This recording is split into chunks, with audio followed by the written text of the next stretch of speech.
11월 8일 토요일 에스라 6장 13절에서 22절 말씀입니다.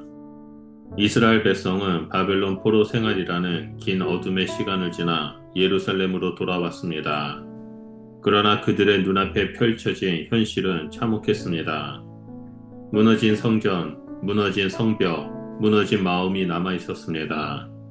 처음에는 불타는 열정으로 성전 재건을 시작했지만 주변 민족들의 끊임없는 방해와 조롱, 내부의 낙심으로 인해 공사는 멈추고 말았습니다.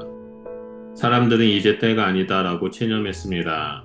그러나 하나님은 그들의 낙심을 내버려 두지 않았습니다. 학개와 스가랴를 보내 이 성전을 다시 세우라는 말씀을 선포하셨습니다.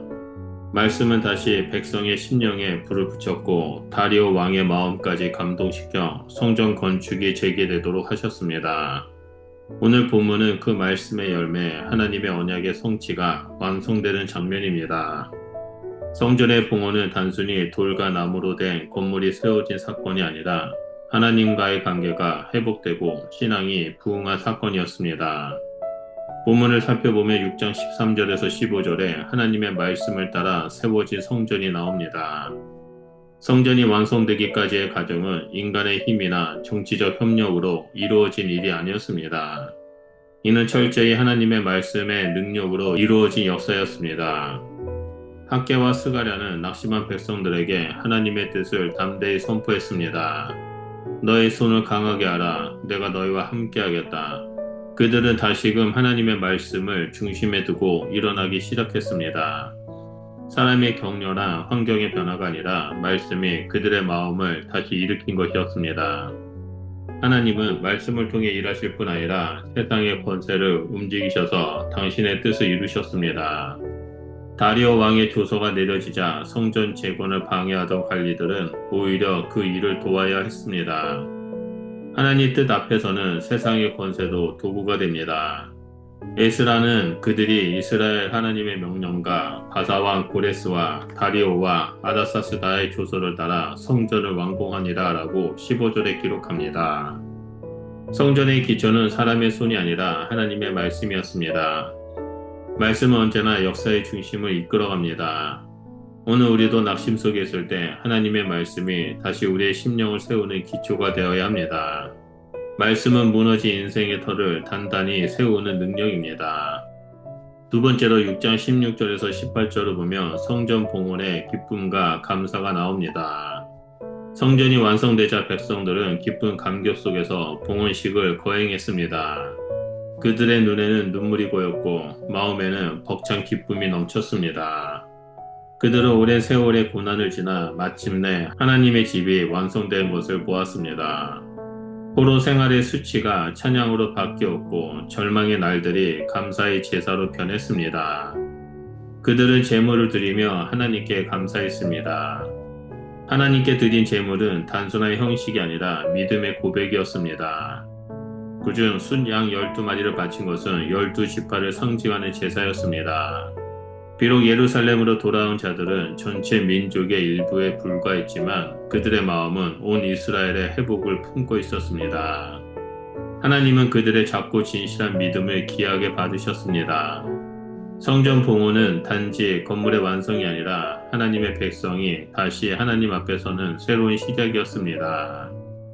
그날의 예배는 눈물의 예배였고 회복의 예배였습니다. 그들은 하나님께서 자신들을 버리지 않으셨음을 포로 생활 가운데서도 여전히 그들과 함께 하셨음을 고백했습니다. 그들의 감사는 조건이 아니라 존재에서 흘러나온 감사였습니다. 그들의 마음에 다시 하나님의 임재가 느껴졌고 성전의 봉헌은 백성들의 신앙이 부활하는 순간이었습니다. 세 번째로 6장 19절에서 22절에 회복된 예배와 순종의 삶입니다. 성전 봉헌 후 백성들은 즉시 유월절을 지켰습니다. 유월절은 하나님께서 이스라엘을 애굽의 종살이에서 해방시킨 구원의 날을 기념하는 절기였습니다. 그들은 자신을 정결하게 하고 하나님 앞에 나아가 예배했습니다. 이는 단순한 의식의 재개가 아니라 영적인 정화의 시간이었습니다. 백성들은 자신들의 죄를 회개하며 다시 언약의 백성으로 서겠다라는 결단을 새롭게 했습니다. 이 예배는 공동체 전체의 신앙을 회복시키는 순간이었습니다. 오랜 포로 생활 동안 희미해졌던 신앙의 불이 다시 타올랐습니다. 예배는 하나님과의 관계를 새롭게 하는 자리이자 공동체가 한 마음으로 하나님께 돌아오는 시간입니다. 유월절을 지키며 그들은 과거의 구원을 기억했고 현재의 은혜를 체험했으며 미래의 소망을 붙잡았습니다. 에스라는 22절에 여호와께서 그들을 즐겁게 하시고 아시리아 왕의 마음을 돌이켜 그들의 손을 강하게 하사 이스라엘 하나님의 집을 건축하게 하셨더라 라고 기록합니다. 하나님은 그들의 환경을 완전히 바꾸지 않으셨지만 그들의 마음을 새롭게 하셨습니다. 진정한 회복은 상황의 개선이 아니라 마음의 변화입니다. 하나님이 그들과 함께 하시자 악한 손이 강해지고 두려운 마음이 담대해졌습니다. 회복의 역사는 언제나 하나님으로부터 시작됩니다. 에스라 6장의 성전 봉헌 사건은 단지 고대 이스라엘의 역사적 기록이 아니라 오늘을 사는 우리에게도 깊은 메시지를 전합니다. 절망 속에서도 하나님의 언약은 결코 사라지지 않으며 말씀에 순종할 때 하나님은 반드시 회복의 길을 여십니다. 성전이 다시 세워졌듯이 우리의 삶 속에서도 무너진 믿음과 깨어진 예배의 자리를 하나님께서 다시 세우시길 원하십니다. 우리의 손이 약해졌을지라도 하나님은 여전히 우리의 손을 강하게 하십니다. 우리의 마음이 무너졌을지라도 하나님의 말씀이 다시 생기를 불어넣습니다. 그러므로 우리가 드리는 예배가 바로 회복의 첫걸음이 되기를 주님의 이름으로 축원드립니다. 하나님께서 우리의 심령을 성전으로 삼으시고 그 안에서 다시 영광을 나타내실 것이라 믿습니다. 기도하겠습니다. 우리를 회복시켜 주시는 하나님, 무너진 자리에서 다시 일어나게 하시는 하나님의 은혜를 찬양합니다. 우리의 삶에 말씀의 기초를 세우시고 감사와 예배의 불을 다시 붙여 주시옵소서. 우리 안에 하나님의 성전이 세워지고 그곳에 임재하셔서 기쁨과 회복의 은혜가 충만하게 넘치도록 채워 주시옵소서. 예수님의 이름으로 기도드립니다. 아멘.